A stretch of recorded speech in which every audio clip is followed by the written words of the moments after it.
നമ്മുടെ വിശ്വാസത്തിൽ പ്രധാനമാണ്. സൂറത്തുൽ അംബിയായിൽ അള്ളാഹു പറയുന്നുണ്ട്, ലാ യുസ്അലു അമ്മാ യഫ്അലു വഹും യുസ്അലൂൻ. അള്ളാഹു ഒരു കാര്യത്തിലും ചോദ്യം ചെയ്യപ്പെടൂല.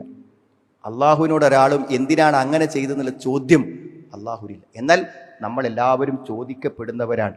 അതുകൊണ്ട് അങ്ങനത്തെ ഒരു ചോദ്യത്തിനോ അങ്ങനത്തെ ഒരു സംശയത്തിനോ ഒന്നും അവകാശമില്ല.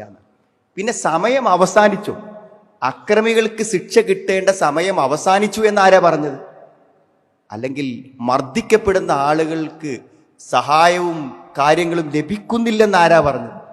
വിശുദ്ധ ഖുർആൻ ആവർത്തിച്ച് പറയുന്ന ഒരു കാര്യമാണ്, വലാ തഹ്സബന്നല്ലാഹ ഗാഫിലൻ അമ്മാ യഅമലുൻ നാലിമൂൻ. അക്രമികൾ പ്രവർത്തിക്കുന്നതിനെ കുറിച്ചും അള്ളാഹു അശ്രദ്ധനാണെന്ന് നീ വിചാരിക്കുക തന്നെ ചെയ്യരുത്. അള്ളതൊന്നും കാണാഞ്ഞിട്ടല്ല. പിന്നെയോ, ഇന്നമാ യുഅഖിറുഹും ലിയൗമിൻ തശ്ഖസു ഫീഹിൽ അബ്സാർ. കണ്ണുകൾ അഞ്ചിപ്പോകുന്ന, തുറിച്ചു പോകുന്ന ഒരു ദിവസത്തേക്ക് അള്ളാഹ് നീട്ടി വെച്ചിരിക്കുകയാണ്.